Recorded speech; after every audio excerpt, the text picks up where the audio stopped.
Students, আজকের ক্লাসে তোমাদের স্বাগত। আজকের ক্লাস এন্টারপ্রেনিউরশিপ স্কিলসের ক্লাস নাম্বার 5। আজকের ক্লাসে আমরা আলোচনা করব তোমাদের পাঠ্যের অন্তর্গত এন্টারপ্রেনিউরশিপ স্কিলস থেকে session 5 types of business activities এবং session 6 product, service and hybrid businesses সম্পর্কে। চলো তাহলে আজকের ক্লাস শুরু করা যাক। আমরা জেনেছি এন্টারপ্রেনিউর কারা, এন্টারপ্রেনিউরশিপ বলতে কি বোঝায় এবং এন্টারপ্রেনিউরদের গুণাবলীগুলি সম্পর্কে। এবার session 5 types of business activities থেকে জানবো বিভিন্ন ধরনের বিজনেস সম্পর্কে। প্রথমে চলো শুনে নিই রাহুলের একটি গল্প। রাহুল একজন ক্রিকেট খেলোয়াড়, যার স্বপ্নই ছিল ইন্ডিয়ার জন্য ক্রিকেট খেলা। সে সচিন তেন্ডুলকরকে খুবই শ্রদ্ধা করত এবং তার কোনো খেলাই সে কখনো মিস করত না। প্রতিদিন সে বন্ধুদের সাথে পার্কে ক্রিকেট প্র্যাকটিস করত। ব্যাটিং আর বোলিং দুটোতেই সে খুব ভালো ছিল, ঠিক যেন MS ধোনির মতো। সে খুবই ভালো একজন ব্যাটসম্যান হতে চাইত। ধীরে ধীরে রাহুল ক্রিকেট খেলায় আরো ভালো হতে থাকতো। যখন তার বয়স মাত্র 16 বছর, সে তার স্টেটস টিম এর একজন খেলোয়াড় হিসেবেও খেলেছিল।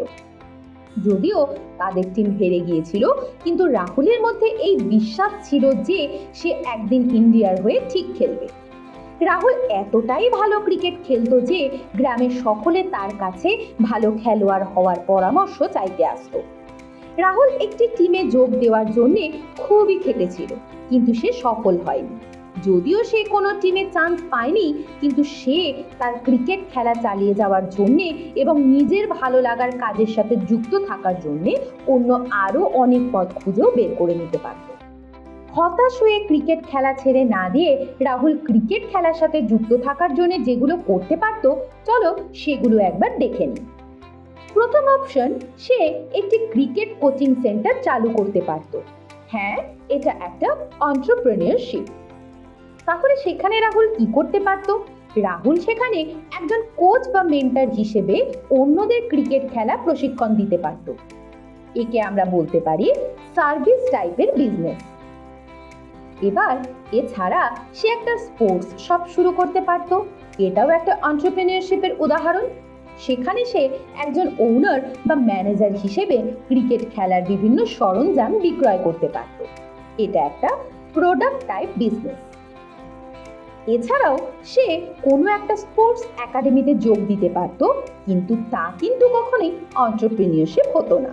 সেখানে সে একজন দক্ষ ক্রিকেটারের মতো ক্রিকেট খেলতে পারত, কিংবা একজন কোচ বা ম্যানেজার বা প্রোডাক্ট সেলার হিসেবেও থাকতে পারত। এই বিজনেসকে আমরা বলতে পারি হাইব্রিড বিজনেস। এবার দেখো, রাহুলের এই যে গল্প আমরা দেখলাম এবং সেখানে আমরা বিজনেস টাইপগুলোর কথা উল্লেখ করলাম, এর মাধ্যমে আমরা বিভিন্ন ধরনের বিজনেস অ্যাক্টিভিটিগুলোকে 3টি ভাগে ভাগ করতে পারি: product based business, service based business এবং হাইব্রিড বিজনেস। চলো ছোট্ট করে একবার এই বিজনেসগুলো ঠিক কি তা জেনে নিই। প্রথমেই প্রোডাক্ট বিজনেস কি?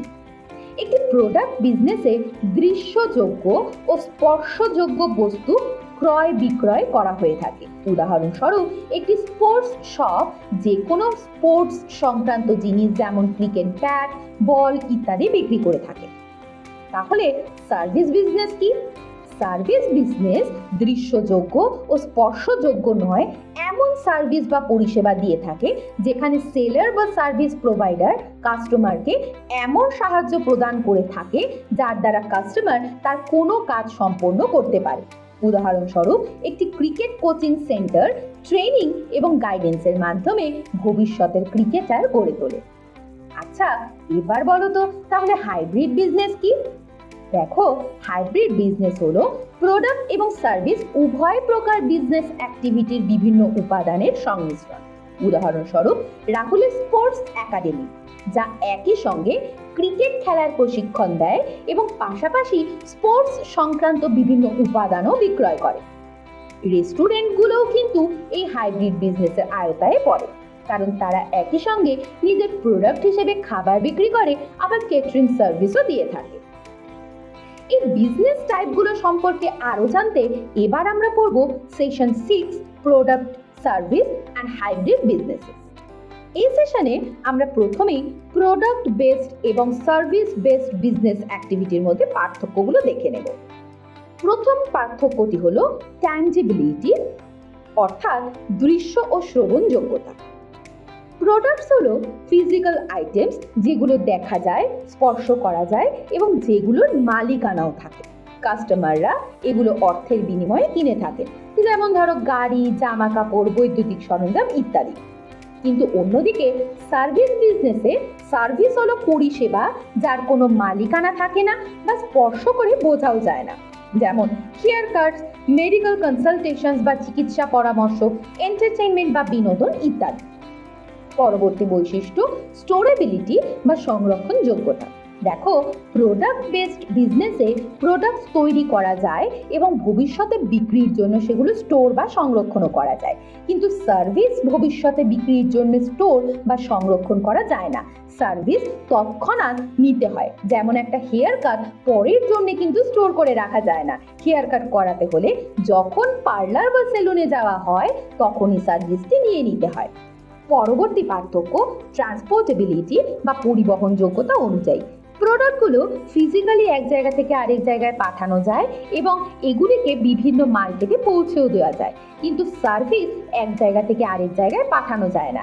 যেখানে কাজটি হচ্ছে সেখানেই তার পরিষেবা নিতে হয়। যেমন ধরো, সেই সমস্ত রেস্টুরেন্ট যাদের খাবার রেস্টুরেন্টে বসেই খেতে হয়, বাড়ি বা বাইরে নিয়ে গিয়ে খাওয়ার ব্যবস্থা থাকে না। শেষ পার্থক্যটি হলো কনসিস্টেন্সি, অর্থাৎ সমগুণমান এবং সমপরিমাণ।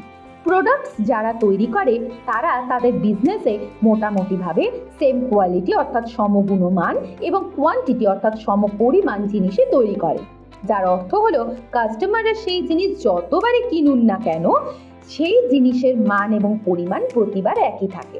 কিন্তু সার্ভিস একবার এক এক রকম হতেই পারে। এটা অনেক কিছুর উপর নির্ভর করে, যেমন যে সার্ভিসটি দিচ্ছেন, কাস্টমারের চাহিদা এবং পরিস্থিতি। যেমন ধরো, কেউ যদি বারবার ম্যাসাজ করাতে যায় তাহলে একবার এক রকম ম্যাসাজের ফিল হতে পারে। আমরা আগের সেশনের আলোচনায় খানিকক্ষণ আগে হাইব্রিড বিজনেস সম্পর্কেও জেনেছি, যা প্রোডাক্ট এবং সার্ভিস বিজনেসের একটি মিশ্রণ। চলো এবার দেখে নিই এমন কিছু কেস স্টাডি এবং আইডেন্টিফাই করার চেষ্টা করি যে সেই বিজনেসগুলো কোন ধরনের বিজনেস। প্রথম কেস স্টাডি হলো সানার। সে একজন জুয়েলারি এক্সপার্ট। সানা একজন ট্যালেন্টেড জুয়েলারি মেকার। সে বেশ আলাদা রকমের কিছু ইয়াররিংস বানায়। অনলাইন থেকে বিভিন্ন ডিজাইন সংগ্রহ করে, অল্প অর্থ ব্যয় করে ম্যাটেরিয়ালস কেনে এবং তার বোনের সাহায্য নিয়ে নিজের গয়না নিজেই বানায়। কলেজে তার বন্ধুরা তার এই ইউনিক ইয়াররিংসগুলো দেখে খুবই ইমপ্রেসড হয় এবং তাদের জন্য এমন গয়না বানিয়ে দেওয়ার জন্য সানাকে অনুরোধ করে, যা তারা সানার থেকে অর্থের বিনিময়ে কিনে নেবে বলে জানায়। এই বিজনেস টাইপ হলো প্রোডাক্ট বেসড বিজনেস। সানা নিজে গয়না বানায় এবং সেগুলো বিক্রি করে, যা দেখাও যায় এবং স্পর্শ করে অনুভবও করা যায়, তাই এটি প্রোডাক্ট বেসড বিজনেস। দ্বিতীয় কেস স্টাডি হলো হরিশের, যে ডাব্বাওয়ালা নামেও পরিচিত। দিল্লিতে বসবাসকারী একজন অবিবাহিত ব্যক্তি সে। তিনি একটি বড় কোম্পানিতে কাজ করার জন্য তার শহর মিরাট ছেড়েছিলেন। তিনি রোজই অফিসে নিজেই দুপুরের খাবার বানিয়ে নিয়ে আসতেন। তার বন্ধুরা তার বাড়িতে রান্না করা খাবারের প্রশংসা করত এবং তাকে ফুড ডেলিভারি বিজনেস শুরু করার পরামর্শও দিয়েছিল। হরিশ লক্ষ্য করেছিল সেই এলাকায় এমন অনেক কর্মজীবী রয়েছে যাদের মধ্যে স্বাস্থ্যকর ঘরে তৈরি খাবারের চাহিদা রয়েছে। সেই চাহিদা অনুযায়ী হরিশ স্থানীয় অফিসগুলোতে তার তৈরি খাবার ডেলিভারি দেওয়ার সিদ্ধান্ত নেন। এই বিজনেস টাইপকে আমরা বলতে পারি হাইব্রিড বিজনেস, যা প্রোডাক্ট এবং সার্ভিসের সমন্বয়। কারণ হরিশ একই সঙ্গে একটি সার্ভিস দেয় যা ফুড ডেলিভারি, আর অন্যদিকে কাস্টমাররা সেগুলো অর্থের বিনিময়ে কেনে এবং বাড়িতে রান্না করা খাবারের স্বাদ গ্রহণ করে। তৃতীয় কেস স্টাডি হলো প্রজ্ঞার, যে একজন ডেলিভারি গার্ল। প্রজ্ঞা একজন তরুণী। উপহার স্বরূপ সে একটি স্কুটি পেয়েছিল। সে কলেজে যাওয়ার এবং বন্ধুদের সাথে দেখা করার জন্য এটি ব্যবহার করত। কখনো যদি তার বন্ধুদের কোথাও যাওয়ার তাড়া থাকতো, তখন প্রজ্ঞা তাদের তার স্কুটিতে লিফটও দিত। এর থেকেই তার মাথায় হঠাৎ নিজের স্কুটি ব্যবহার করে লোকাল ডেলিভারি সার্ভিস শুরু করার প্ল্যান এসেছিল। তার দক্ষ এবং নির্ভরযোগ্য পরিষেবা দ্রুত জনপ্রিয়তা অর্জন করেছিল, যার ফলে তার ব্যবসা দ্রুত বিস্তার লাভ করেছিল এবং সে 5 জন কর্মচারীও এই কাজের জন্য নিয়োগ করেছিল। এই বিজনেস টাইপকে আমরা বলতে পারি সার্ভিস বেসড বিজনেস। এর কারণ হলো প্রজ্ঞার এই বিজনেসে পরিবহন ব্যবস্থার মাধ্যমে বস্তু বা প্রোডাক্ট পৌঁছে দেওয়ার বিষয়টি রয়েছে। এবার প্রোডাক্ট বেসড বিজনেসকে আমরা আবার দুটো ভাগে ভাগ করতে পারি, যেমন ম্যানুফ্যাকচারিং বিজনেস অর্থাৎ উৎপাদন ব্যবসা। এই বিজনেসে কাঁচামাল ব্যবহার করে জিনিস তৈরি করা হয়, সেই প্রোডাক্টগুলো সাধারণত ফ্যাক্টরিতে তৈরি হয়ে থাকে। ভালো পরিমাণ অর্থ বিনিয়োগ না করে এই ব্যবসা চালানো এবং প্রোডাক্ট উৎপাদন করা সম্ভব নয়। ম্যানুফ্যাকচারিং বিজনেসগুলোতে প্রচুর সংখ্যক কর্মচারী নিয়োগ করাও হয়ে থাকে। অন্যদিকে আরও একটি প্রোডাক্ট বেসড বিজনেস হলো ট্রেড বিজনেস বা বাণিজ্যিক ব্যবসা। এক্ষেত্রে ম্যানুফ্যাকচারারদের কাছ থেকে প্রোডাক্ট কিনে তারপর সেই প্রোডাক্ট কাস্টমারদের বিক্রি করা হয়। এই ব্যবসায়ীরা প্রোডাক্ট পরিবহন এবং মার্কেটে তার ডিস্ট্রিবিউশন উভয়ই দেখে থাকেন। যেমন ধরো হোলসেলার্স, ডিস্ট্রিবিউটার্স এবং রিটেইলার্স, এরা সকলেই এই ট্রেড বিজনেসের সাথে যুক্ত। সানার ক্ষেত্রে যদি সে নিজের জুয়েলারি নিজেই বানায় এবং বিক্রি করে, তাহলে সে ম্যানুফ্যাকচারিং বিজনেসের সাথে জড়িত। অন্যদিকে যদি সে জুয়েলারিগুলো নিজে না বানিয়ে অন্য কোনো হোলসেলারের কাছ থেকে কিনে বিক্রি করে, তাহলে সে ট্রেড বিজনেসের সাথে জড়িত। সো স্টুডেন্ট, আজকের ক্লাসে আমরা এন্টারপ্রেনিউরশিপ স্কিলস থেকে session 5 types of business activities এবং session 6 product, service and hybrid বিজনেসের সম্পর্কে আলোচনা করে নিলাম। আমরা জানলাম বিজনেস অ্যাক্টিভিটির বিভিন্ন ধরন, প্রোডাক্ট বেসড এবং সার্ভিস বেসড বিজনেসের পার্থক্য, বিভিন্ন ধরনের বিজনেস অ্যাক্টিভিটির কেস স্টাডিজ এবং প্রোডাক্ট বেসড বিজনেসের প্রকারভেদ সম্পর্কে। আমাদের পরবর্তী ক্লাসে আমরা সেশন 7 এন্টারপ্রেনিউরশিপ ডেভেলপমেন্ট প্রসেস সম্পর্কে জেনে নেব। তাহলে আজকের ক্লাস আমি এখানেই শেষ করছি। দেখা হবে আবার পরের ক্লাসে। ততক্ষণ পর্যন্ত পড়তে থাকো, জানতে থাকো।